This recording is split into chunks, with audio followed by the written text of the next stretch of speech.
Good evening and welcome to Oakwood Elementary School and to our 2015 Legislative and Parent Dinner. We are so pleased to have you here with us this evening. Before we officially begin our program, I'd like to welcome Miss Maggie Gibbs, an 8th grader and Student Council President here at Oakwood Elementary, to lead us in the Pledge of Allegiance. Ladies and gentlemen, please rise for the Pledge of Allegiance. The flag is located on the south wall.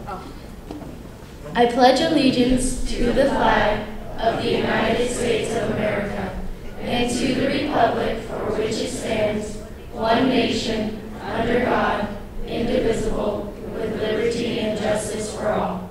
Thank you. Thank you, Maggie. That was wonderful. And how about before we kick things off, we take a moment to give a big round of applause to these fabulous students that are here serving us this evening.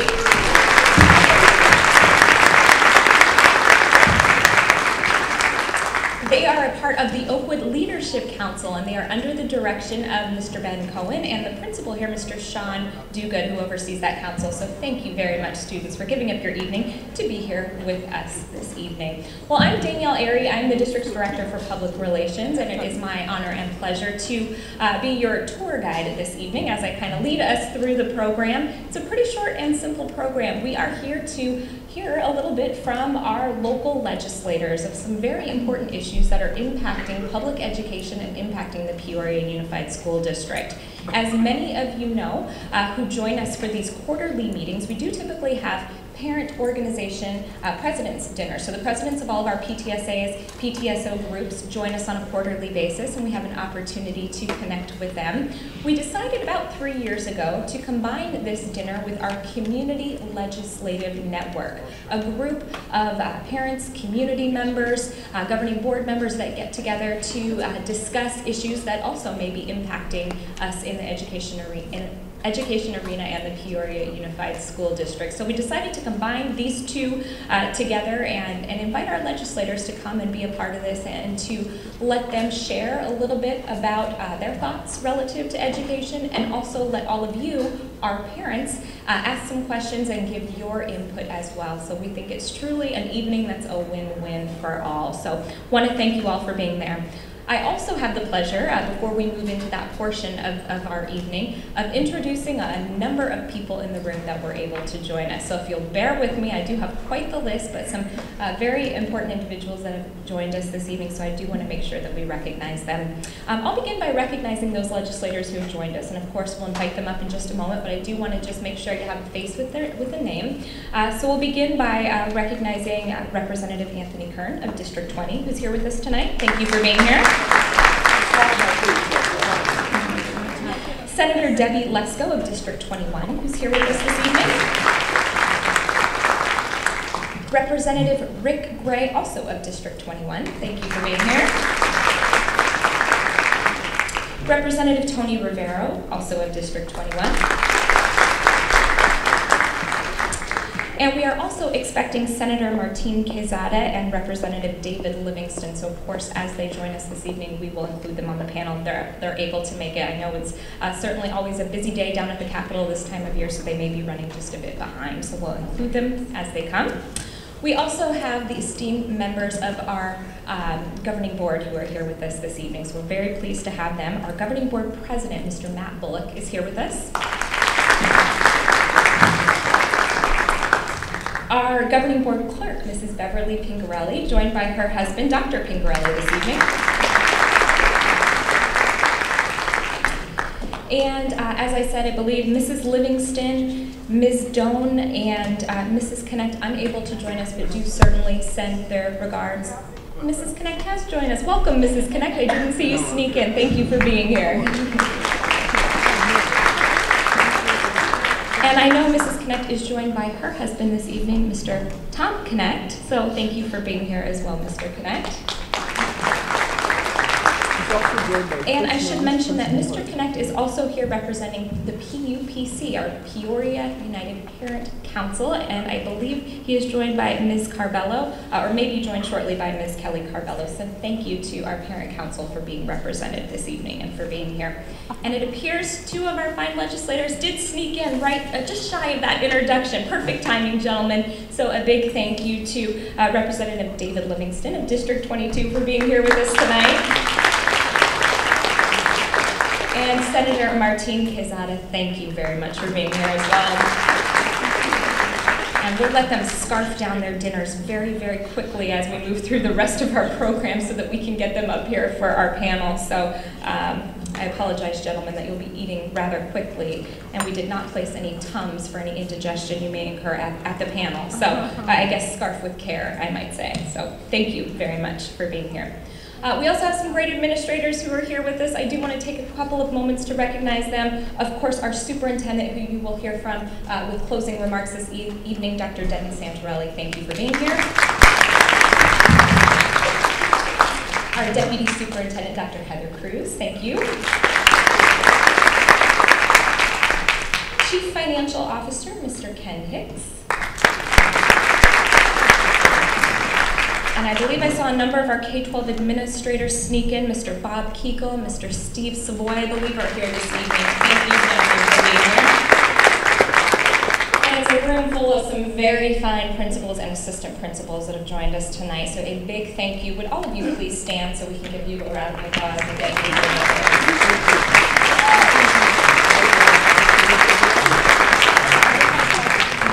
And you heard me mention our community legislative network that we've partnered together with this evening. I did see a few of them sneak in. I apologize if I miss any, but I know I did see Mrs. Tamara Caraway, if she would stand. Mrs. Monica Martinez, if she would stand. Mrs. Adriana Parsons, who joined us as well. And Mr. Ian Mullane. So thank you very much for being here. I should mention that Mr. Mullane is a student representative on that community legislative network, and so he's the student body president at Centennial High School. And I should brag for a moment, if I go off script, and say he was recently accepted to Harvard. So wow. Very big honor for Mr. Mullane. Well, at this time, I will step aside for just a moment because I do want to turn the microphone over to our governing board president, Mr. Matt Bullock, who does have a greeting to share on behalf of the board. So, Mr. Bullock.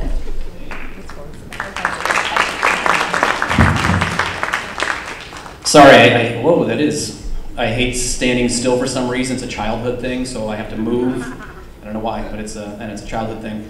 Thank you very much for being here, and that's a common term you always hear, thank you, thank you. But really, because education, in my mind, I know it's shared by a lot of you, education is the most important thing in our community, in our nation, that will bring us either up or bring us down as a community and a nation. So the fact that all of you have put in all the effort you do, the fact that our representatives, senators, and House members are here, we appreciate that, with the common goal that if we don't put education on the pedestal, if we don't take teaching and put it back to the noble profession that it once was, I think we'll all suffer. And because we're all here, I think we all agree with that. So thank you very much, an honest and heartfelt thank you from the board and from our administration for making the effort, because we know there's a lot of other things you've got to do with your life, a lot of other things to do at night, a lot of things pulling at you. So the fact that you're here tonight, thank you very much, because it shows that you all buy into this thing called education, making our community better. So we appreciate that. One thing I'm going to throw a big request out is I know a lot of you are really sad you can't make our governing board meetings.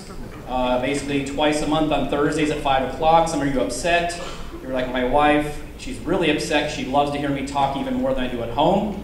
So if you cannot make it, it's 5 o'clock, basically every second and fourth Thursdays of the month. We do stream the governing board meetings live. And if you can't make that and you're still sad, they actually are recorded, that you can see them on our website if you missed anything. And everything we even talk about is placed on the district website by the next day. So there's myriad ways to get involved with the board. My concluding remark is, since you're all very interested because you're here about education, please, if you have an idea, if you have a suggestion, if you have something to educate us board members on, we work for the community. We have been voted to represent the community on behalf of the community to the school district and administration. please go to the USD website. There's a little button that says Governing Board, and you'll see our 5 shiny faces, all of us there. The little link underneath there to send an email. So if you have an idea how to make things better, if you have an idea or a concern, please take the time, I know we're all busy, to send us a quick email. We all get on our phones these days. We'll respond as quickly as possible and see it through to a resolution. So please take advantage of your school board. We're here for the district, and we're here for parents for the betterment of our students. So if you can do that, we become smarter, we're more effective as a board, we help the district be more effective, and we all benefit. So thank you very much, and enjoy the night.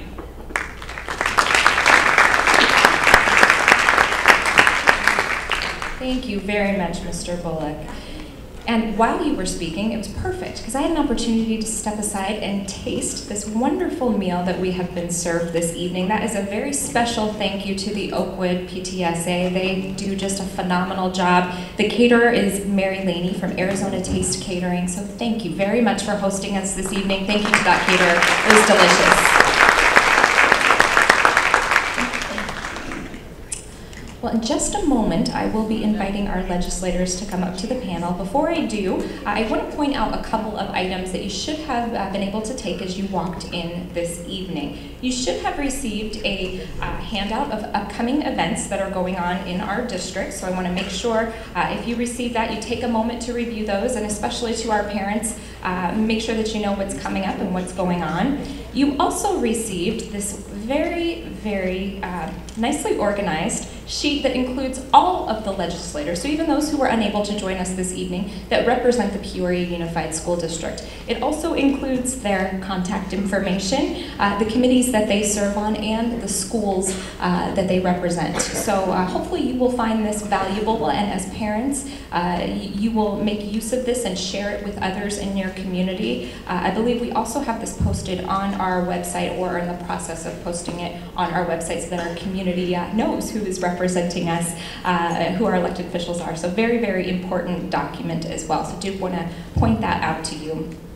Next, I would be remiss if there was one more individual I didn't point out this evening. You heard Mr. Bullock speak and speak on behalf of our governing board. We are very pleased to be a part of an organization called the Arizona School Boards Association, and we do have a representative from there tonight, Ms. Janice Palmer. So Ms. Palmer, we're so pleased that you could join us this evening. Thank you for being here and being with us. Well, without any further ado, I am going to invite our legislators. Hopefully you've had enough time to scarf down a little bit of dinner. I am going to invite you to come up to our panel here. You will see your name along the front here, and I know a number of you have joined us at this dinner in the past, so you likely know the drill, but I'll go over just a couple of things while you are making your way up to the front. While they're making their way up to the front, I would also be remiss if I didn't point out just a couple more individuals to you that helped to make this event possible. They are from our Public Relations Department. Ms. Janet Clark, who put together a lot of those printouts for you, and she's helping us this evening. And then while I was gone, all of last semester, most of your parents, you were probably greeted by Mrs. Erin Dunsey, and she did a phenomenal job, and she does so much for our team as well. So thank you to Erin and Janet.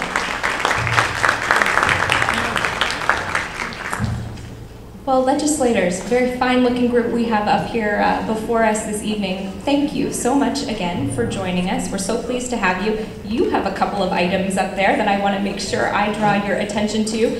First and foremost, you've got that folder. It has a couple of invitations for you to join us at some upcoming events. A patron tour, where we will take our community out to see our Peoria High School and our Met Professional Academy. I'm going to talk more about that in just a moment, as well as Santa Fe Elementary School. So hopefully you can join us, and if not, hopefully you can pass that invitation on to somebody else who you think would benefit from seeing a first-hand look of our schools. And parents, the same goes to you. I believe you have that upcoming agenda item or upcoming event on your half sheet of paper, so hopefully you will also make a note of our patron tour. And if you have friends or maybe even neighbors that have an interest in seeing what the Peoria School District is doing to impact this community, I would encourage you to share that invitation with them.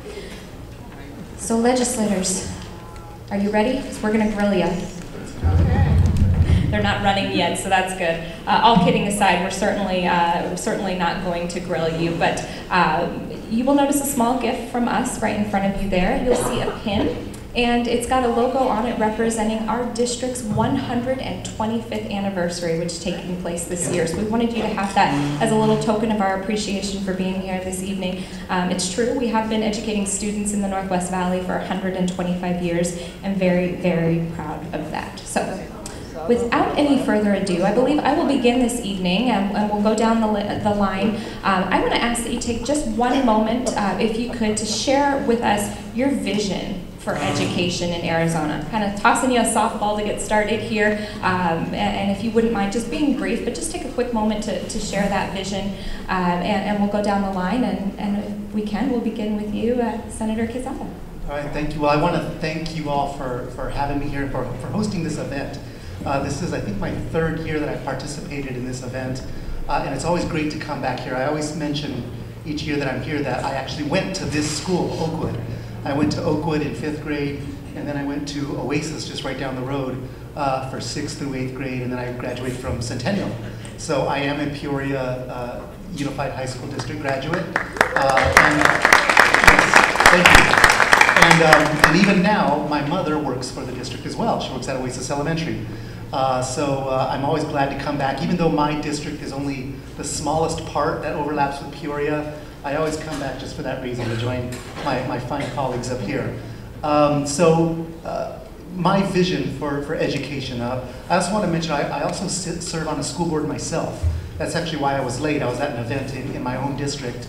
I serve on the Pendergast Elementary School District Governing Board. I was the president of that board for the past 2 years, and now I'm an at-large member there of that board. But part of the vision that we have at that district, and that I have for all districts as a state legislator, is we want to make sure that every neighborhood has a quality public school that takes in all students, that educates all students, and that cares about all students. And then that school is the foundation of that neighborhood, and it belongs to that neighborhood. And that's what your public school is. Your public school belongs to you. It is a public school, and you are the ones that hold the public school accountable to make sure that we are doing a good job for your school. So public schools, I think, are really the foundation of all of our neighborhoods, the foundation of what's going to make all of us successful as we move into the future, and it's where the large majority of parents in our community send their kids. They send them to public schools. And that means the school in their neighborhood. And that neighborhood educates not just their children, but all the children of that neighborhood. And I think parents need to get back to that understanding that a public school educates the community's children, not just your own individual children. So my vision is that I hope that we will have strong public schools that the state invests in, and respects as an entity that's going to lead us into the future. Thank you. Thank you, Senator Quezada. Senator Lesko. Well, good evening. Thank you for having me here. This is actually my neighborhood, so I live right over here. My local school, my neighbors are on your PTSO, so this is a great school. It has a great rating. All of my children went to the Peoria Unified School District. My oldest daughter is now 29. She graduated from Ironwood High School.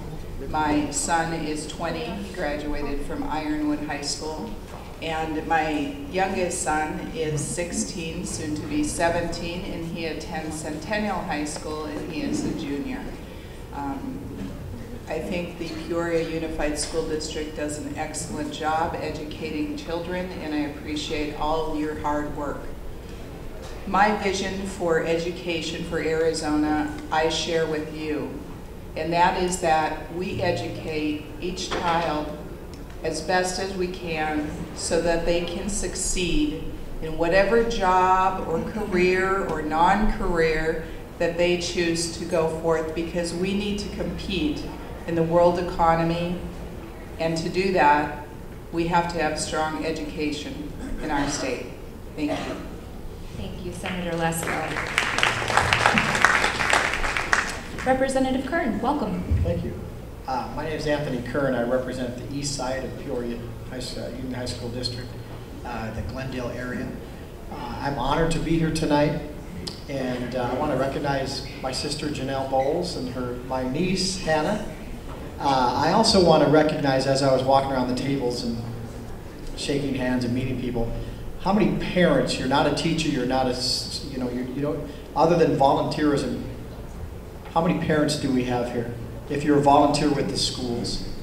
Yeah, I want to recognize you, because if there were more parents like you out there, we probably wouldn't have a lot of the issues we have, not only in our schools, but in our society. And I really, I know it's tough. I did it. I was a PTA president for Copper Canyon. I was raising two boys, single dad. It's tough, but as a parent that loves his children, and I'm sure you love yours, I really respect that. And my heart and my hat goes out to you. So thank you, parents. And you teachers and principals and superintendents, you guys do a great job also. So my vision for school is, as a candidate for the state legislature, I have asked many teachers what their issues are. And education is something I am learning, so I'll be real upfront with you. I work in the law enforcement area.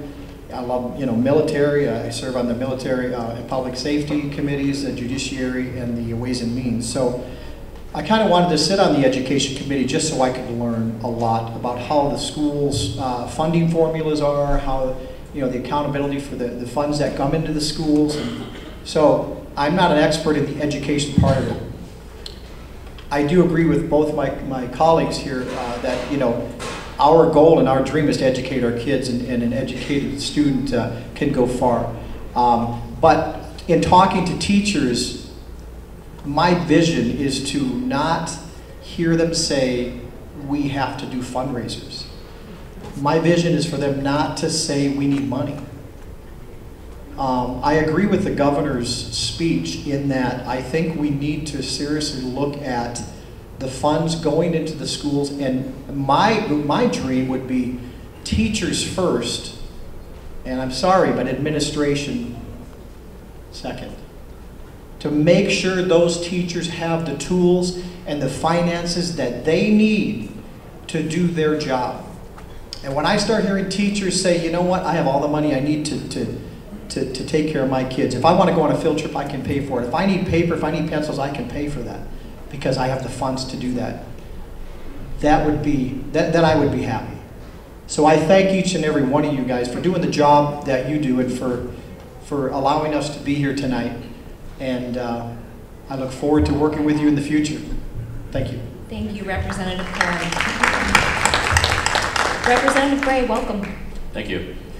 And yes, I've been to several of these too, and it is hard to beat Martine when he comes on and talks about went to school here, and he sets a high bar. I cannot make that bar.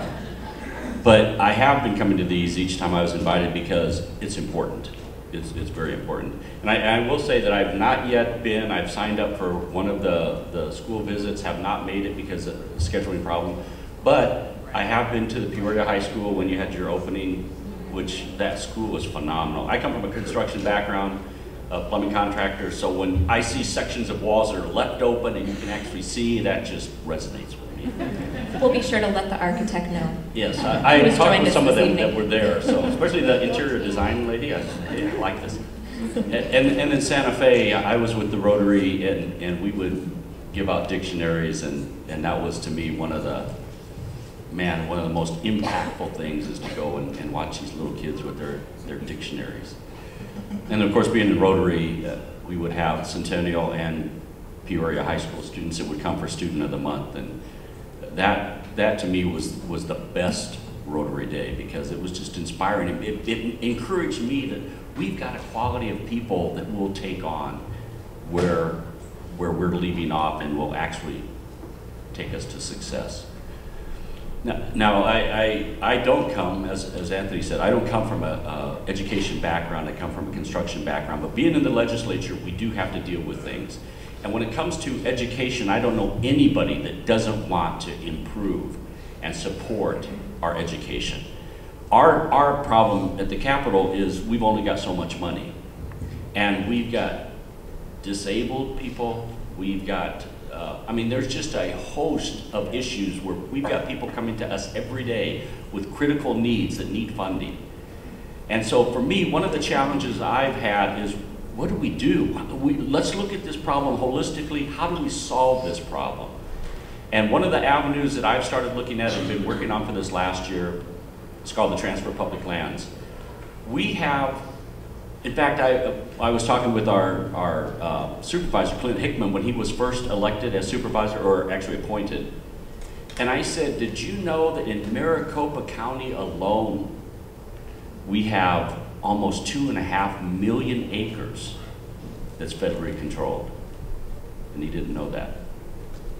And I said, do you know, and obviously he didn't know how many acres, but payment in lieu of taxes is what the feds give us. We call it PILT. Payment in lieu of taxes. Their payment for every one of those acres is $1.41 an acre per year. I said, do you think if some of that was private that we might be able to make more money for our county? It was like, yeah.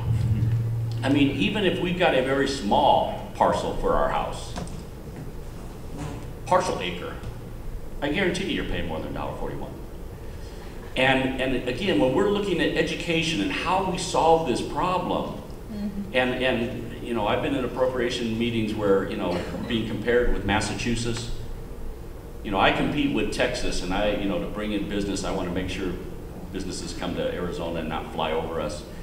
Texas has 2% of their land is federally owned. 2%. Now, not only do they have natural gas and oil and ports, but they've got all of their land that pays personal property tax. According to Farm Bureau, Arizona has 13% of our state land is personal property. Now, anybody that deals with school revenue knows that a huge chunk of revenue to the schools comes from personal property. We can't take all of, because we have national forests, we can't take all of our land and turn it into personal property. But even if we got the land back and had control, the steady stream of renewable resources, timber, that we could harvest, make for a healthier forest, make for a more fire-resistant forest, increase our watershed, but again, have a steady stream of money coming into the state. That could be a stream that we use for K-12 education. I'm also on the transportation chair, so I think we also have a dire need for transportation money. So I would like to see it go to transportation, infrastructure, and K-12 education.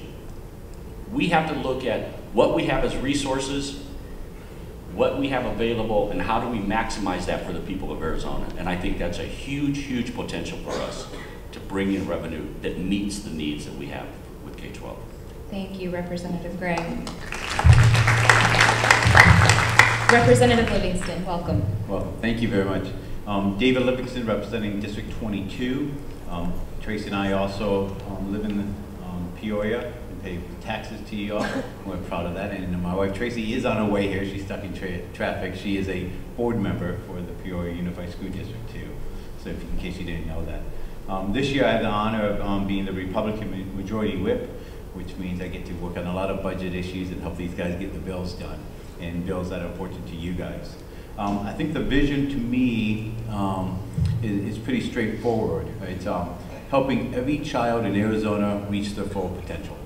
Whatever that potential may be, if it's Harvard, or if it's, you know, just getting around, or somewhere in between. That's what I think schools are there for, and I think this district does a particularly good job on that. I know they were just awarded the AAA rating again, and that you should be very, very proud of that. Not every district gets that. And this year, you actually have the Superintendent of the Year, Dr. Santarelli, and not every district has that. So to help visions, you need strong leadership, and you need support staff doing that. And I think Peoria is one of the examples that other unified districts should be copying and doing. So I'm trying to encourage that down at the state level also. Thank you very much. Representative Rivera, welcome. Thank you. Good evening. I'm also a product of the Peoria Unified School District system. I'm a proud Pirate and a proud Panther. So Before I begin, I have to apologize ahead of time. Been going to the legislature, been at the Capitol for 3 weeks, and I've had this nagging allergy for 3 weeks that I still can't recover from. With that said, my vision in regards to education for the state of Arizona is a simple one, and that is that quality education should be available to every student, regardless of the neighborhood, regardless of where they live. And I know that's not the case at times. But in meeting with local parents and meeting with local school leaders, when I hear that they're struggling to move forward, that the basics are not available to them, and more importantly, when I've also had opportunities to tour some of these schools and be inside the classroom, and the classrooms haven't improved since I've been there, since 1996, for some of the local schools where they're behind technology-wise. And one of my goals is that students have an opportunity to succeed. And I think this legislature, I know our resources are very limited, but we should strive to create an environment where if the student works hard enough, that they have the opportunity, just like Ian will have in attending a prestigious university. I've had an opportunity to work with him in the last couple of years, but I think it's, for him, it's been two things: having a quality education and also a lot of energy and dedication from him. So in short, my vision is creating a system and helping a system that will give an opportunity to every child regardless of where they attend. So, and I look forward to hearing from all of you. Thank you very much, Representative. Thank you to all of you. I do have a couple of questions that I want to move through. While I am going through just a couple more of these questions, parents, you'll notice you have note cards in the center of your table. I would encourage you, if you hear something that sparks a follow-up question, if there are burning questions that you have, if you would take a moment to jot that question down, simply flag down one of our students, or Aaron or Janet will come over and grab that from you, and we will do our best to kind of combine some light questions together, get through a number of them. So as you can see to our panel here, we do have a full house and probably a lot of questions. So I'd ask if you wouldn't mind keeping your answers brief so that we can move on and get through all 6 of you on each of them. That would be wonderful. And I know we heard this mentioned a couple of times from a number of you, and that is the recent budget. As you know, we do have a new governor who recently brought forward his budget proposal, and I'd like to begin there and ask if we can just get a reaction from each of you on that budget proposal. And if we can start with you, Senator Lesko, and we'll alternate and go down the line. If we can begin with you, Senator Lesko. Thank you. This is my 7th year in the legislature. I used to be in House leadership. Now I'm in the Senate. This is my first year in the Senate. We'll have to see. You know, we'll have to see. We're at the beginning of the process. It's not yet to a point right now. I believe legislative leadership in both the House and the Senate is talking to the governor's office. We'll have to get input from all of the different legislative members, and leadership will do that. Usually start in small group meetings to get reactions, and then it will filter upward, and I would guesstimate that in about April we're going to come up with the budget negotiation. As you all know, we're facing some shortfalls again, and so it's not fun. I was first elected in 2008 and was sworn in 2009, and if you remember, that was the year that Governor Napolitano left us for the federal government and Governor Brewer stepped in, and my first act back then was I had to vote to cut the budget. And it's been difficult. 2009 was very difficult. We were 9 and 10, we were about $3 billion short out of a $9 billion budget. That's a third of what we have control of, and actually we don't have control of a lot of it because a lot of it, the spending is on autopilot. We're not that bad off right now, but we do have, we don't have a lot of money rolling in like we did in 2006 and 7. So there will be some difficult decisions. The one thing I have learned is that you need to wait and see, not overreact. And you have to realize that the legislature has to deal with the entire state, all different issues. As I believe one of the other legislators said, we have to deal with health care issues. People that are low income need our help with their health. We need to deal with the cost of prisons.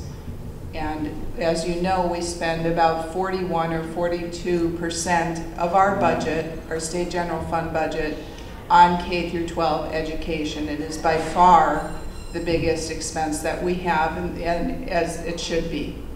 So we'll wait and see. I think there's some good things. There's other things that give me a little bit of concern, and we'll see if we can get them fixed. Thank you. Thank you, Senator Lesko. Representative Kern, wait and see, or a different reaction? Yes. Yes, wait and see. Okay, short and sweet. I like it. Well, you said short, and to a politician, short is like, you know. No, I didn't mean anything. No, to me, I just. We're only on the second question, and we're already getting a little. Yeah, no. I appreciate Ms. Lesko, Senator Lesko. She's been there and done a great job all the years that I've watched her and known her. I'm a freshman, so this is my first term. So like Mr. Rivera down there, I've only been at the legislature about 3 weeks. So I do agree with the governor. I think we have it's a chance. I think the governor, the legislature, and the Senate are all on the same page as far as trying to work out the budget. I've been attending the appropriations meetings, just kind of listening in. We're having even small groups and to everybody give input on how what we can do. I like what I see. I like what I feel down there as far as, we're all going to have to make a sacrifice. Everyone in the state is going to have to make some type of a sacrifice, and that's not easy. Nobody likes to sacrifice. But I think if we do that now, I think just in a very brief time, we'll be able to reap good things from our sacrifice. So I agree with the governor, and thank you. Thank you. Representative Gray. Thank you. And Anthony, I see you are a politician because you went from a no to a 5 minute.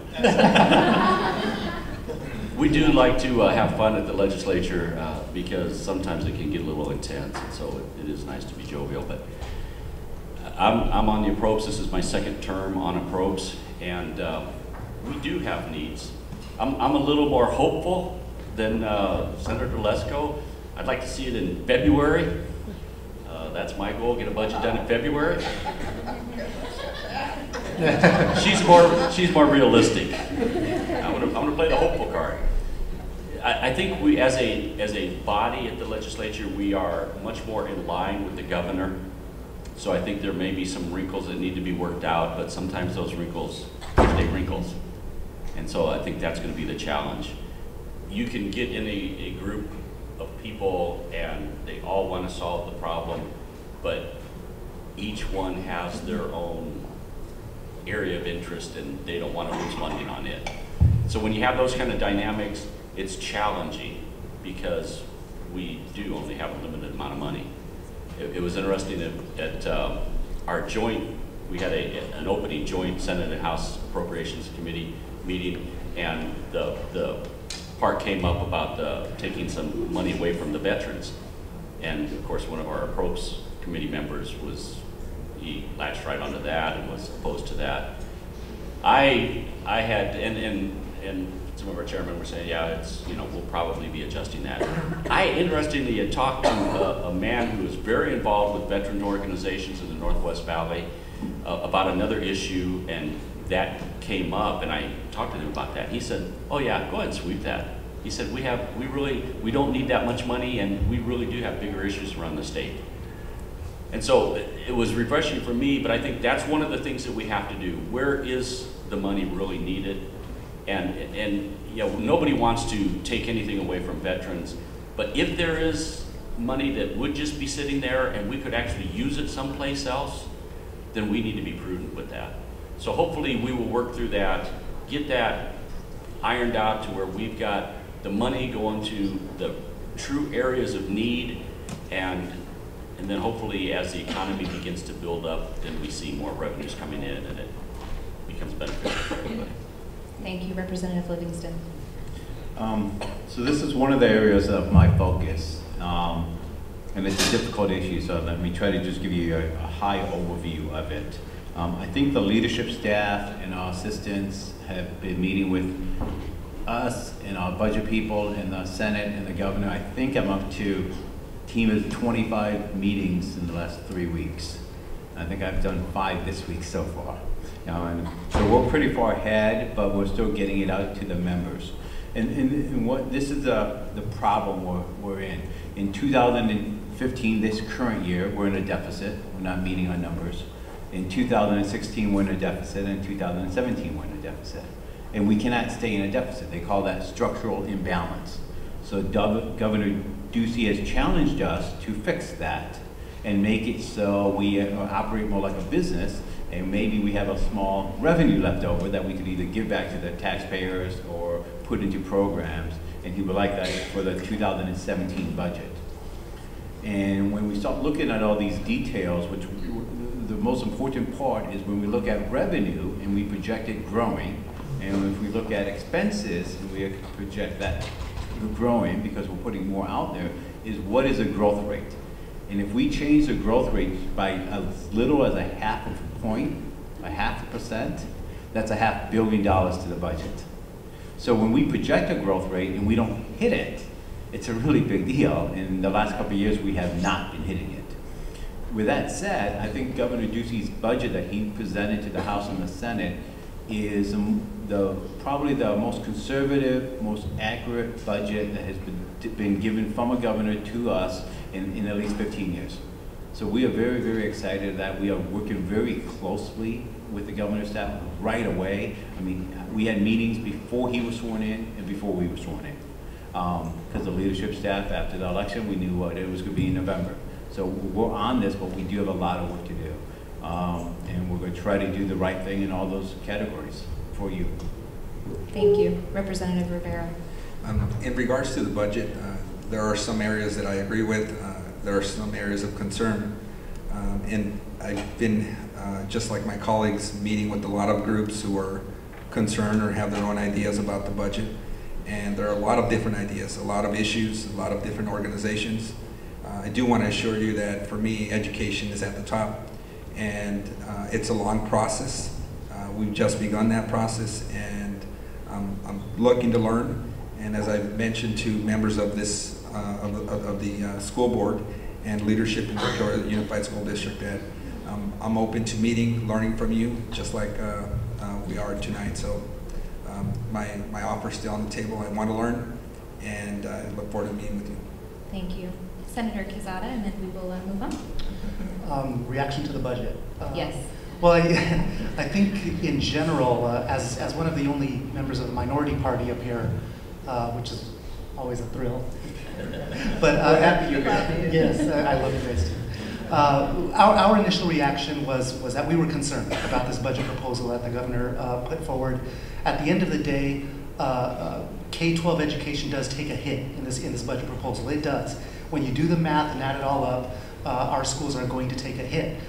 Yet, the governor was very clear that he took several options off of the table and said we are not even going to consider this in our budget negotiations, and that included some corporate tax exemptions, not on the table. He said we're not going to review those. These are millions and millions of dollars given away to corporations as tax credits. Several of those haven't even gone into effect yet, that the governor said I'm not going to even look at those as an option. When you take those options off the table at the very beginning of the budget discussion, it leaves us very little room to even to negotiate in it, and very few options to move at that point. I would have thought that the responsible way to approach this situation would be to say, given our deficit right now, all options are going to be on the table. Corporate tax exemptions, the transaction privilege tax exemptions. There are billions of dollars worth of those Not all of them are bad. Some of them are very good, but at least have those on the table so we can look at them, examine them, and maybe repeal some of them that aren't servicing Arizona. From our caucus's perspective, our thought is that we need to look at each of these options and determine if we are getting a return on our investment on that. Each of these tax cuts, are we getting a return on that investment? Is it bringing forth the jobs? Is it improving the economy in the way that it was sold to us when we adopted these as a legislature in the several years past?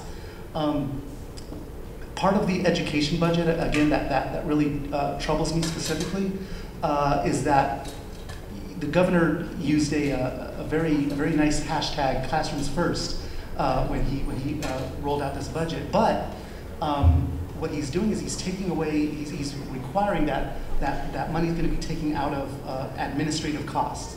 And that's always been a real frustrating topic for me, serving as a school board member, because it's an easy sell to say, we want to take money out of the big, powerful administrative offices, your superintendents getting the big salaries and all of that, and put it back into the classroom. That's a real easy sell. It sounds great to parents.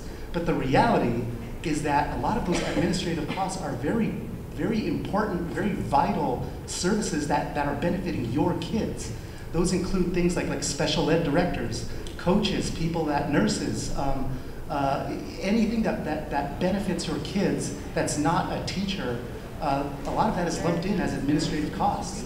And so what's going to happen if this budget is adopted and our districts are going to be required to cut that funding from administrative costs, you're going to have libraries being closed down. You're going to have special ed coaches, speech therapists, other kinds of people that work with your children and help them directly but aren't necessarily quote-unquote teachers. Those are the services that are going to be cut. And what happens is that impacts that child in the classroom. When they don't have those additional services, their performance in the classroom suffers. And that's what's happening in the governor's budget. And it's a big concern to me because a lot of our districts have cut in a lot of ways about as much as they possibly can. There's always a little bit more we can do and a little bit wiser ways to restructure our budgets, but we're at the breaking point at that district level. And we don't have a whole lot of options left. So the only options we are going to have is to be making some cuts to some very vital services. So those are my concerns with the budget.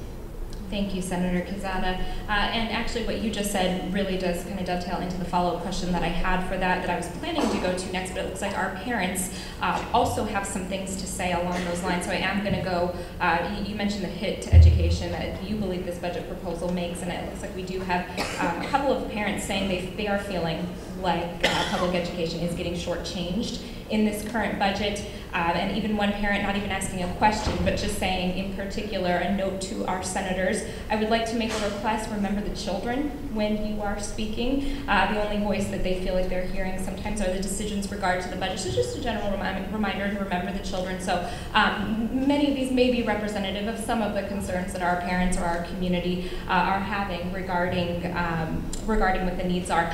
Brings us to kind of another topic, still regarding budget, and I promise audience we are going to talk about something other than budget here in just a moment, but the Prop 301 money, and I'm sure you're all familiar with it, and the current lawsuit that is tying up the Prop 301 money. Do you support this money being funded to our schools for what the voters have approved? And I know you're familiar with that lawsuit, and I was wondering, can we just kind of go down the line, and it's a question that came in from a parent actually. If you could just respond yes or no, and if you support it in that way, and if not, they are just asking that you elaborate as to why. So if you don't mind, we'll begin next in line, I believe would be Representative Kern. Sure, ask the freshman a hard one. You can defer it. Yeah, let me defer to You Mr. can Livingston, defer, but I'll be right. second to last. Okay, Mr. Livingston. Oh, you are deferring. Mr. Gray. Passing it down to Defer, Representative pass. Gray. Well, one of the things, and I think that is a challenging question. My concern with the lawsuit is that it sets, to me, awkward precedents when there's verbiage in there that says and or. In normal reading of that legal language, that would show an option. And this is what should be discussed. Now, I've had some comments from people saying that that wasn't really the point of what that was challenged on. But what the legislature did was, in times before, they actually funded at a higher level. And when things got really tight, that was reduced. And when it came to the and or, they chose the or. So I think that there needs to be those discussions to say, you know, where do we need to be? I think that's fair and reasonable. But I don't think that we should set a precedence that we say that an or equals an and, because anytime you're dealing with language in a, whether it's a statute or a contract, and as an employer, you know, language was important to me. Again, it sets an unhealthy precedence. So I think that with that understanding, we need to look at really, and I think that's what they're doing, is in those negotiations, coming together and say, what's the fair and reasonable thing to do? Thank you. Representative Livingston. So I will give both my freshmen passes on this if they want to take the heat for you. This is a big deal. This could turn into a constitutional crisis here in this state, because you have courts telling the legislature and the appropriators how to appropriate. But the court cannot make us write a check. So there's some real legal issues here and dangerous precedents. So I think that's get on the table first of all. The range of this lawsuit settlement could go from anywhere from 0 to the 6 districts that sue the state to $1.3 billion. And we're in a deficit without any of that number. So I'm telling you, no matter what, if there's a settlement against the state and we have to write a check, the checkbook's empty. And that's why we have a constitutional crisis. With that said, we are in active negotiation to settle this, because we think that's the best way to go. But if we cannot settle it in the right way that we're comfortable with, we'll take this to the Supreme Court. And in the meanwhile, the districts will get 0 money.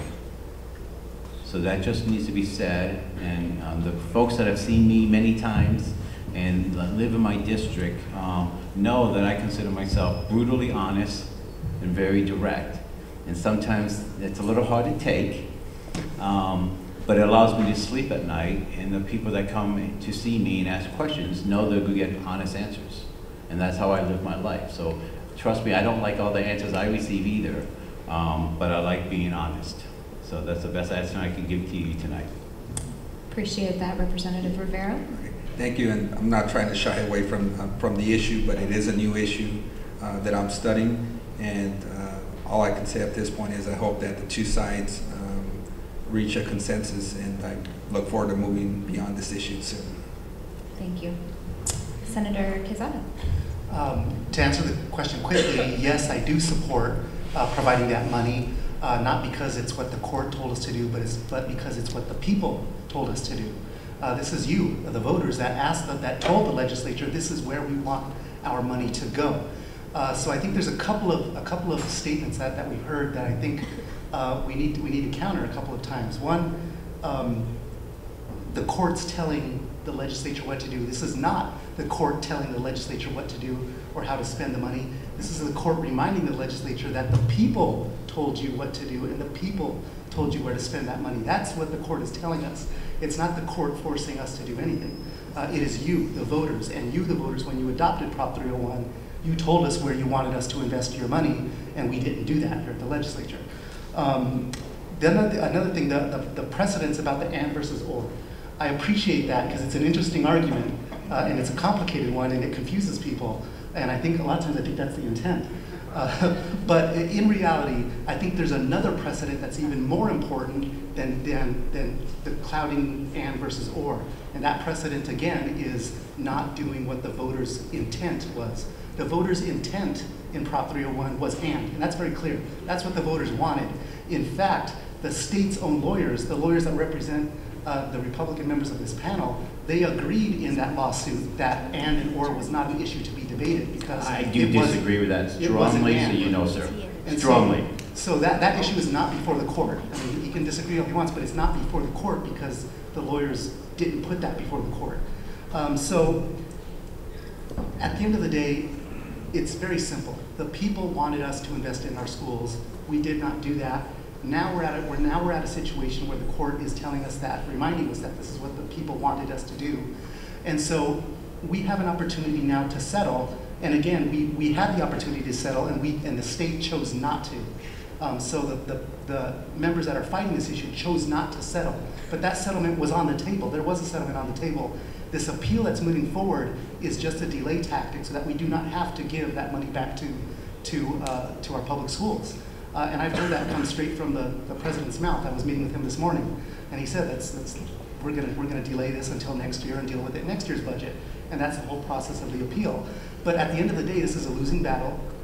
It's very clear that this is what the voters' intent was, and it's very clear that we are going to have to invest at least some of this money, and the parties are willing to settle. And my hope is that those negotiations are very cordial and that they do work together to reach some sort of settlement, because a settlement is reasonable. I mean, it is reasonable for us to say, even though we are owed this much money, it's reasonable for us to settle for a lower amount. And I think that the schools and the districts and the plaintiffs in the lawsuit are willing to do that if they are able to come to a reasonable amount. So I hope that those negotiations continue, and I hope that we do reach a good settlement. Thank you. Senator Lesko, anything to add? Well, as everyone else has said, this is going to be decided either in a settlement or the courts. The thing that I do think is important is we have a contingency plan. So I really think that we need to, we have the budget, we have the governor's proposal, we have the numbers, but I would share with leadership we need to come up with a contingency plan in case it goes not the way that we Thank you. And Representative Kern, I'll turn back to you in case you do have anything else to add. Thank you. Well, now I know why Senator Casade's party is a minority party, because a lot of what I've heard is it's not true. I agree with my colleagues that it is something that we want to settle. And my understanding of this proposition was it was proposed back in what, 2001, when there was a surplus amount of money, and it was something that the legislature, the Republican-controlled legislature, did that they didn't have to do. They put it out to the voters. Where do you want this surplus to go? My understanding. And so the legislature had that pot of money. They put it out to the voters. Where do you want this to go? And it was to education. That was a time where we had a lot of money. We do not have that now. And again, everyone here in this room, Republican or Democrat, wants a quality education for the children. So to throw around Republican and blame it on the majority party, I don't agree with that. So we will work it out. I know my colleagues and myself are looking at it. I'm educating myself on that. And I appreciate all of the hard work that is being done by the Republican-controlled legislature. They are willing to listen and learn. And I think if we get together, I mean, just sitting at the table for 10 minutes and talking to the CFO there, we talked about two things where we could possibly look at and work together to save money. So I think if we, put the partisan, put the vitriolic politics aside and work together as two parties, as school districts, and we look inside and say, where can we save money? I think that's where all this needs to start. I agree with the governor. We need to settle, and that'll happen. Thank you. Thank you, Representative Kern. And I noticed that one of our governing board members, Mrs. Livingston, has joined us. So thank you, Mrs. Livingston, for being here. Welcome. I will switch gears just a little bit from that budget discussion. I do have some really great questions coming in from our audience. I'll remind you one more time, if you do have a burning question, if it's a follow-up question to maybe something you heard, take a moment to write that down. Erin or Janet can come around and collect those from you. So we do want to make sure we get to as many of your questions, I see a couple over here, as we possibly can. And it is my promise that we will conclude by 7:30 this evening. I know you are very busy. So I will go to just a couple more questions that came in from our audience. I have a couple more of my own as well, and we'll see if we can begin there. Teacher shortage. It's something that you likely have heard is a concern. It's a concern for not just the Peoria Unified School District, but for districts really around the state. And that is, seem to be more and more young people who are not choosing education as their profession. What solution would you propose for encouraging individuals to go into a career in teaching, considering that there's a number of things they look at when they're selecting a career, and one being obviously the salary they're going to receive. So if you can weigh in on that, and we'll begin, I believe we started with Representative Gray, so Representative Livingston, we can begin with you. Did you want to skip me? Well, I believe you started first on the last one after Representative Kern deferred to you. So if you don't mind, we'll begin with Representative Livingston. Fine with me. Teaching shortages is a huge issue for the state and this country. We have to find ways to get people that maybe work at Honeywell and some other companies opportunities to move into the classrooms faster and teach their specialties, especially in the sciences and math and computers. I think we set up barriers that we do not need to set up to have some of these people with masters and PhDs, but they're not qualified to teach high school, and that just confuses me to no end. So I think that's one thing, and I think we need to realize that overall, Arizona is doing a lot of good things in education, and we need to talk about those. One of the things that a lot of people are not aware of, there's a national study of top high schools in the United States. 3 out of the top 10 were in Arizona. No other state had 2, we had 3. So there is a lot of great things, but there's a lot of other things that we need to work on. And we need to encourage teachers to, if they want to make a difference in children's lives, they need to become teachers. And I think high school teachers need to instill that in those kids, and they need to be able to go to community colleges, and they need to be able to get in the teaching profession faster. And then once they're in the profession, we need to keep them there. We have a huge, huge turnover of teachers in the first 3 years they teach. And we need to find ways to address that. Pay is one, benefits could be one, professional development, things that really make a difference for them. I think we need to reach out, and we need to have the business community more involved in helping teachers become successful long term. Thank you. Representative Rivero, anything to add on the teacher shortage? Yes, had an opportunity in 2004. I graduated with a degree in secondary education, and I student taught at Marybeth High School. And that gave me some insight of how a school works. I collaborated with my mentor, with a lot of different teachers. But I think on that issue, there's a responsibility all the way around.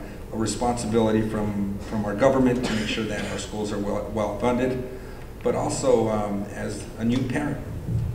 One of the frustrations that I heard from a lot of the teachers 10 years ago was the lack of participation, the lack of teachers caring about a student's career or life, but us as a community, us as parents, not being involved in that process, in holding our children accountable, to turn in their work, to be involved in after-school programs, in parent-teacher programs after school. So for me, I don't think it's only an issue of resources. I think that's part of it, but also an issue of the community where every parent should be involved in supporting our teachers by not just saying, hey, you should be paid more or you should have more resources, but I want to help you along the way with my child, with my son, with my daughter, to make sure that when they graduate, they are the most prepared student going into college.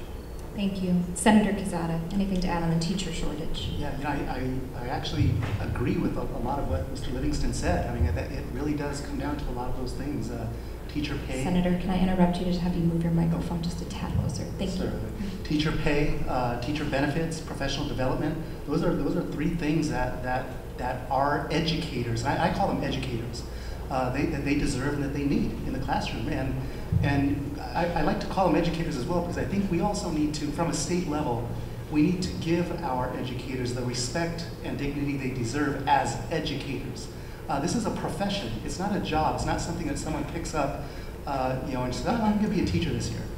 When you become an educator, you devote your life to serving kids, and you study, and you become a professional at that. And it's a professional service that our educators provide, and I don't think we give them really the respect and the dignity that they deserve for making that life choice. All educators know what the pay is going into public education in Arizona. If you're in college right now, in the College of Education, you know that you're not going to be a millionaire, if you're going to go into public education. But you shouldn't live in poverty either. You shouldn't have to work a second job in order to make ends meet. I know in my district, we lose teachers every single year. It's not just about recruitment of teachers, it's about retention. And we lose teachers, good teachers, every single year who tell the board, they come before the board and say, I'm hating having to leave my profession as an educator. I really do not want to do this, but I can't afford to do it anymore. And as a board, we tell them we just don't have the money to give you anymore. The state is not investing in you, so we cannot do that. So we lose more and more educators every year who choose to go into entirely different professions other than teaching. And at the end of the day, it really comes down to investment. We have to invest and to be able to have those resources to pay for higher pay, to pay for better benefits, and to pay for the professional development. Thank you. Senator Lesko, anything on the teacher shortage? There's a lot of people a lot smarter than me that has been working on this for a long time. This is not my specialty, but I think obviously anyone, whether they're a teacher or a legislator, they have to have passion for what they do. And I think that's a big part of it. I mean, we don't get paid very much up here. We get $24,000 a year, but I'm passionate about it. I love it. That's why I do it, and I assume that's why teachers do their job too, because they don't get paid the highest either. But I don't know if we're going to get an opportunity to say anything at the end of this stuff, so I want to say that I am sponsoring legislation that I'm called the Save the PTA fundraiser legislation. And for all of you, it was brought to my attention by one of my neighbors who's a officer of Oakwood Elementary PTSO. And starting this year, because of the federal healthy snack program or whatever it's called, that the PTAs weren't able to sell snow cones and cupcakes after school anymore. Well, my legislation, bipartisan support, have lots of co-sponsors on both Republican and Democrat side, will require the superintendent of public instruction to grant waivers for school fundraisers. There would be 30 of them per school per year at 14 days long each, so basically the entire school year.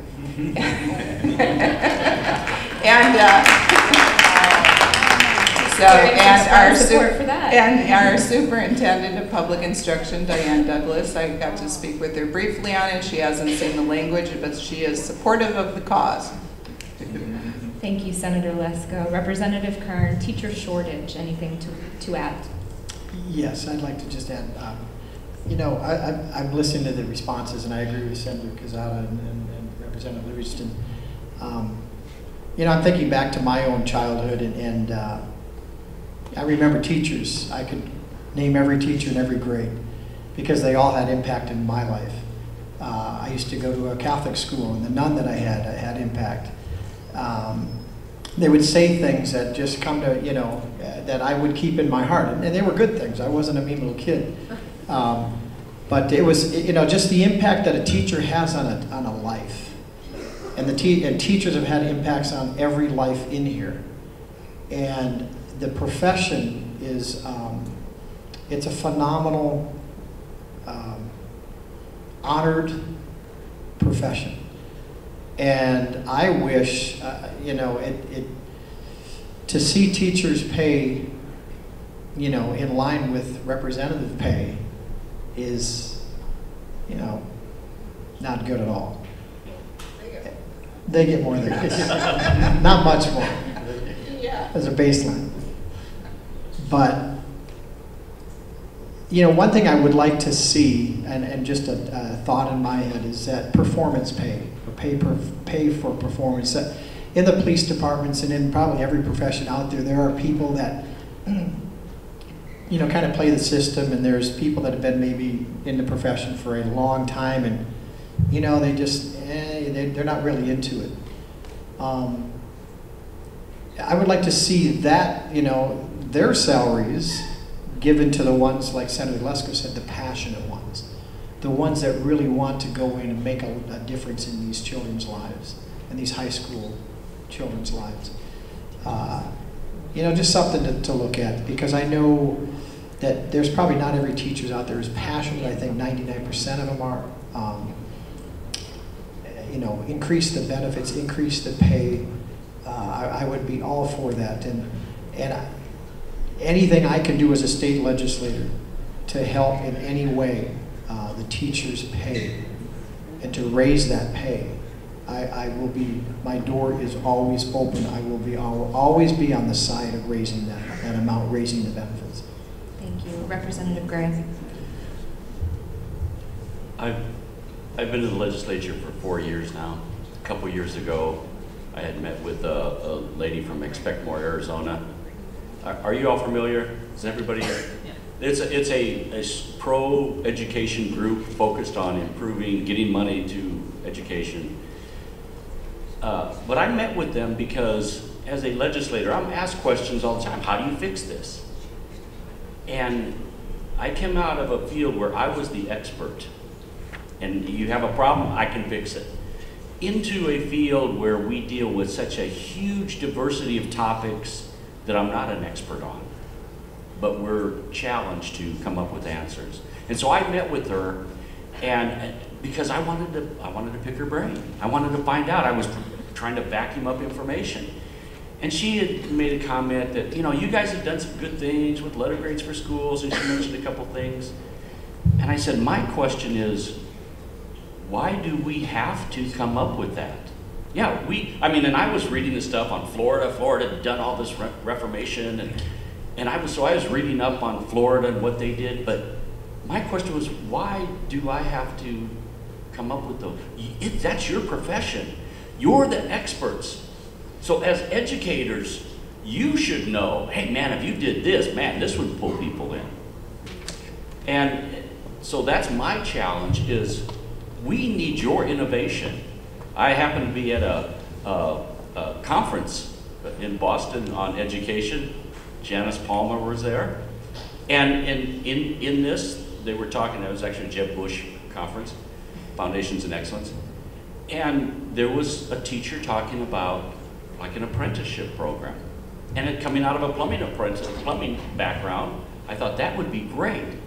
If we had our universities, that maybe the first year they come in and they go to school full time, then the second year they come in, they go half a day, and then they go and apprentice at a school where part of their tuition is paying to that school. So you get your great teachers that are really good with mentoring in the classroom, and they get a little bonus. The school gets a little bonus for being a part of this program. And anyway, I started looking at it in the plumbing apprenticeship model. Schools could make money. Teachers then wouldn't be coming in cold. They would have had, by the time they got through a 4-year program, they would have gradually gotten more and more and more of classroom experience to where it was just kind of like, get out of my way. Excuse me, I'm used to this. I'm ready to go. And then Janice told me, yeah, ASU is already working on that program. But those are the things I think we as legislators, we need your innovative ideas. And that's one of the things I challenge you. Sometimes it's so easy to get into a rut, we just need more. But to say, how can we solve this? In business, when we've had different problems over the decades, you look at what business has done, and they have kind of flattened their organizational charts, which is what I've encouraged the executive to do in some of our agencies, is to flatten that, because we've got employees that report to supervisors, that report to supervisors, that report to supervisors, that report to section heads, and then they report to the director. We need your innovative ideas. And included in your packet that they gave out, that we also got too, Thank you very much. It is our contact information. That is important because we do want to hear from you. I mean, our presence here is saying your opinion is important, so don't just throw that away. Keep that. If you come up with an idea, if there's input we need to have as we're making these decisions, input that to us. Send an email, send a text. Usually the stuff that I've given out, I give out my mobile. In fact, I was at an AZ Town Hall meeting one time in, it wasn't my district, it was actually Central High, but it was talking about civic engagement. And I was the only legislator there. So I was encouraging the people to come down to the Capitol, and I said, if you don't know who your representative is and you want to come down, I said, grab a pen, I'll give you my mobile.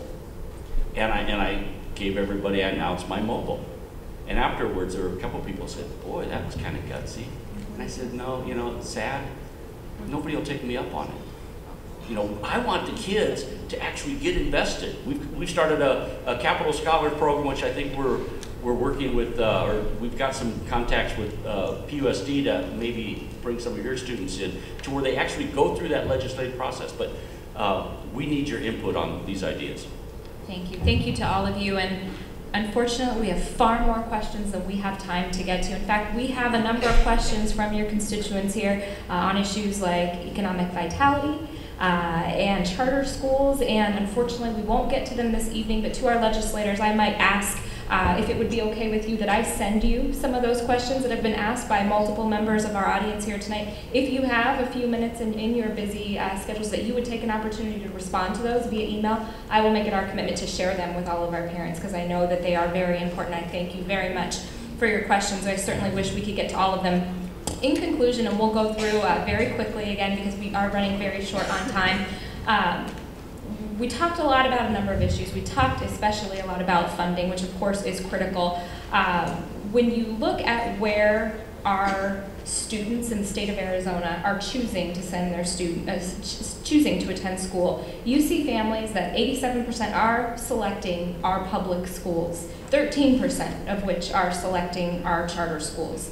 So when you're making these budget decisions and you're trying to determine that and likely maybe taking that into consideration with the limited funds that you have, I might ask on behalf of all of the parents here, what are you going to do this legislative session to put public schools, make choices that impact public schools, and how are you going to involve the community, or will you consider involving the community in doing that? So as we wrap up, if I can get you to kind of respond to kind of the ratio of where the dollars are spent, what decisions will you make that will impact that 87%, and how will you involve the community in that? I know that's a loaded question, and I know we don't have a lot of time, so I'd ask if you would try to be as concise as possible, and we'll begin with you, Representative Rivera. I'll repeat an answer to a prior question that I think is an answer to this question. That is that there are a lot of issues that are facing the state, but for me as one representative of a body of 90 members, education is at the top of the list. And in regards to the community, we'll continue to work with your superintendent, work with the local school principals, and at the end of the day, my children attend the Peoria Unified School District, so there is interest on my end that we do the best we can for schools. Thank you. Senator Quezada. I agree with that statement 100% that the overwhelming majority of parents choose to send their kids to public schools. They choose. In an era where we talk about school choice a lot down at the Capitol, 80% plus, and I don't know the exact number, but 80% plus, choose to send their kids to public schools. So as legislators, we should be choosing to invest in public schools. That's my commitment to you, that when I'm casting my votes, I will be following what my constituents are doing, and the overwhelming majority of my constituents are choosing public schools. Thank you. Senator Lesko. Well, whether you believe it or not, K-12 education is the number1 priority of the legislature because we spend by far the most money on K-12 education. It takes up 41 or 42% of our budget. So I think all of us here care deeply about it. But as we've said, we have competing requests for money, so we have to take a balanced approach.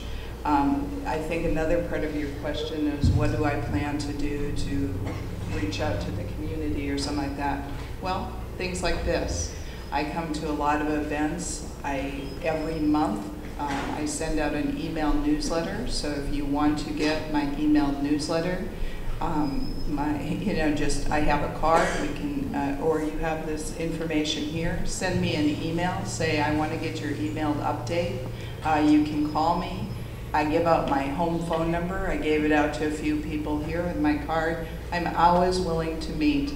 If you want to come down the Capitol, I'll give you a tour so that you can understand, because I think it's important, the more, even if we disagree on certain issues, the more you and I communicate, the more we understand each other. And we may not come up with what we all like, but at least we'll know we listen. And so I listen. Thank you. Representative Kern. Thank you. I agree with all my colleagues. We have 3, I think there's a certain number of schools, I think it's 3, but 3 of our state's public schools are in the top in the nation. Yep, is it 3? That says a lot, but we want to, bring every public school up. I attended public school, except for my first grade. And so, my children attended public school. I was a PTA president. I worked with the teachers. But I think the most important thing is we do need to hear from you. My colleague Tony Rivero said, there's just a myriad of issues at the Capitol. And coming in as a freshman, you're overwhelmed. It's like, the proverbial drinking water out of a fire hydrant. It's phenomenal, the amount of information that you can get.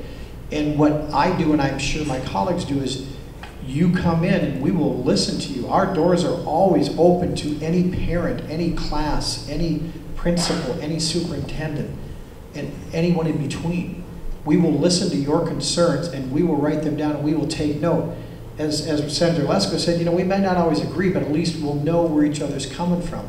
And I just put that out there. Please contact us. Please, you educate us on your issues and on the school issues. We are more than willing to reach out and listen and talk and work out solutions. Thank you, Representative Kern. I know we're approaching that hour, so I will ask our final 2, if you wouldn't mind being concise. I will keep it very short. For me, I think it isn't so much just a charter school is a public school. To me, it's not the school location, it's the child and what the child gets from that school. And to me, that we should set a high bar for that. One of my favorite books when it comes to education, sorry, it does happen to be about a charter school, but it's in Oakwood, California. It's called Crazy Like a Fox, Ben Chavez. And he talks about how they made changes that were drastic because it was more important to get those kids educated than anything else. And to me, that's the kind of bar we should have. I'm very proud of having Peoria's schools in my district because they've done such a good job. And my goal is we have a great educational system across our state. And that includes reservations where we've got Indians that don't speak the language. From top to bottom, every child has an opportunity. Every child has an A or B grade school available, and every child has an education. That's my goal.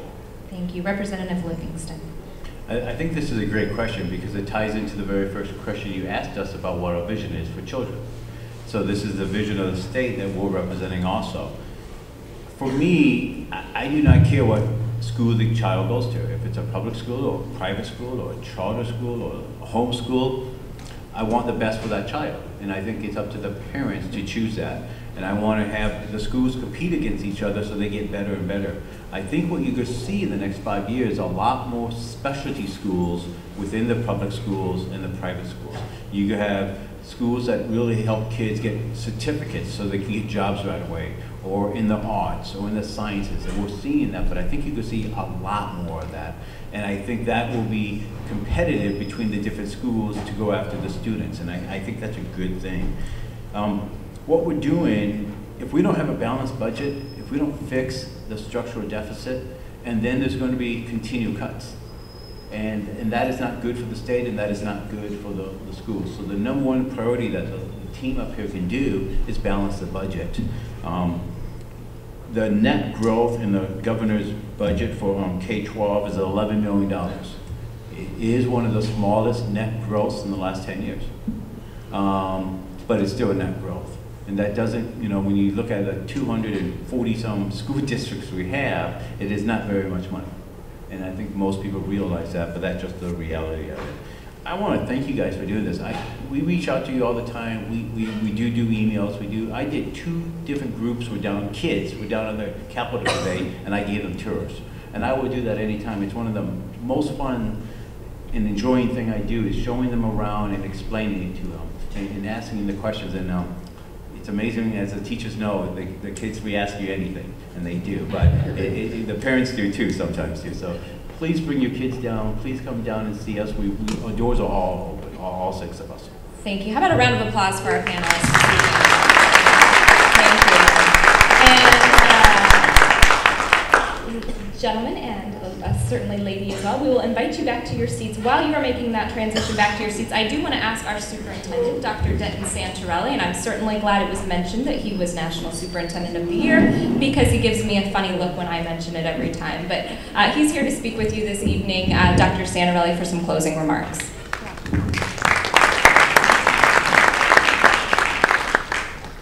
Well, thank you very much, Mrs. Airy, and certainly my heartfelt appreciation for your presence here this evening. Parents, staff, and certainly our elected officials and all the students that are here.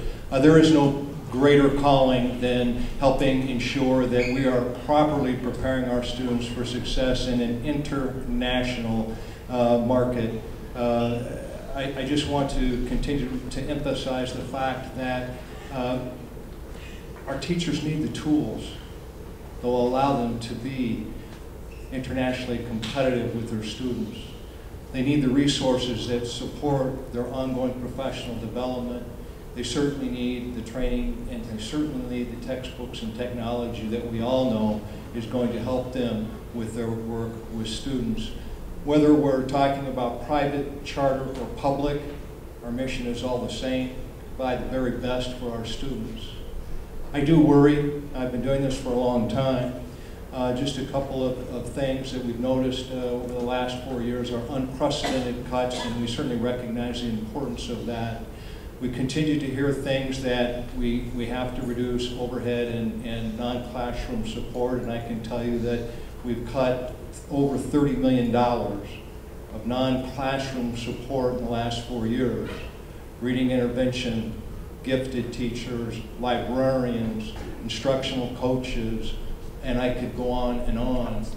I worry a little bit more about the 5% reallocation in the governor's proposal. In Peoria, that's $3.6 million plus of money to further reduce the support that our teachers need. And as I look at this and try to figure out what the impact is for Peoria, we're down to not just academic support, we're now down to health and safety levels. So 3.6 million plus of reassignment of that 5% in Peoria is over 100 FTEs, assistant principals, nurses, security guards. You see where I'm going? We are talking about basic health and safety kinds of things. We're talking about setting set points in our rooms so that the temperatures are higher than what they've ever been. We're talking about setting them, very low at other times. So I just implore our elected officials to think deeply about that 5% reallocation. It is far more than just the salary of the superintendent and other administrators that do the work every day. One other thing regarding performance. We as a district pride ourselves, and we're so very fortunate to have very talented and committed educators and wonderful students and parental support. In A district, 95% graduation rate. In my opinion, one of the finest educational systems around, and I would compare our system with any in the country.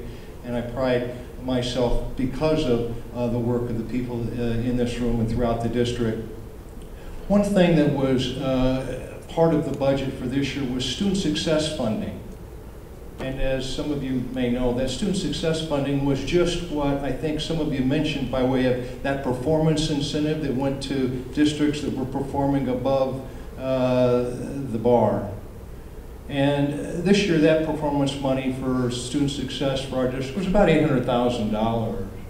And I noticed in the governor's proposal that that money is going away, which is kind of counter to what we're hearing about.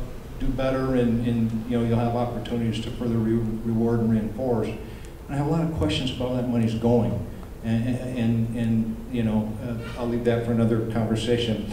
With that, I can't tell you how appreciative I am of the evening, and I know the decisions are hard, and I know that there's a short of resources, and I know that with conversations across the aisle and without division, we can get through these tough times. And never forget, we want our teachers to have the best tools to do the best that they can in the classrooms.